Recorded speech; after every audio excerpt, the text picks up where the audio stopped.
അപ്പൊ ചോദ്യം ഇതായിരുന്നു, ഏറ്റവും ഭാഗ്യമുള്ള അമ്മായിയമ്മ. അതിന്റെ ഉത്തരം റുഖിയത പറഞ്ഞു, ഹിന്ദ് ബിന്ദ് അല്ലാഹു കബൂലാക്കും.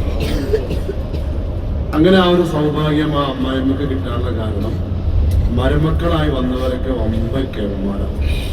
ഒരു മരുമോനാണ് അള്ളാന്റെ ഹബീബായ ആരംഭ നബി മുഹമ്മദ് മുസ്തഫ. പിന്നെ വേറെ ഒന്നും വേണ്ട. പിന്നെ ഒരാളാണ് റസൂലുള്ളാഹിന്റെ അമ്മ ഹംസ ഇബ്നു അബ്ദുൽ മുത്തലിബ്, ഹംസത്തുൽ ഖർറാ, സയ്യിദുൽ ശുഹദാ റളിയല്ലാഹു തആല.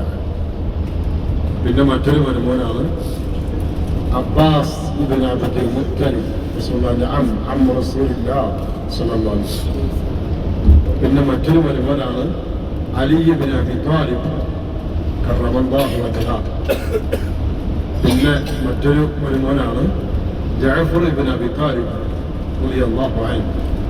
വമ്പൻ കെമന്മാർ. പിന്നെ ഒരാൾ കൂടി ഉണ്ട്, സയ്യിദുന ഖലീഫത്തു റസൂലുള്ളാഹി അബൂബക്കർ സിദ്ദീഖ് റളിയല്ലാഹു അൻഹു.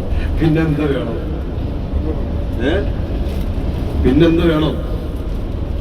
അങ്ങനെ ഏറ്റവും നല്ല അല്ലാഹുവിന്റെ ഹബീബ് ഉൾപ്പെടെ അബൂബക്കർ സിദ്ദീഖ് റളിയല്ലാഹു തആല ഉൾപ്പെടെ ഉള്ളവരെ മരുമക്കളായി കിട്ടിയ ഒരു വലിയ ഭാഗ്യവതിയാണ് ഹിന്ദ് ബിന്ദ് അല്ലാഹു കബൂലാക്കട്ടെ.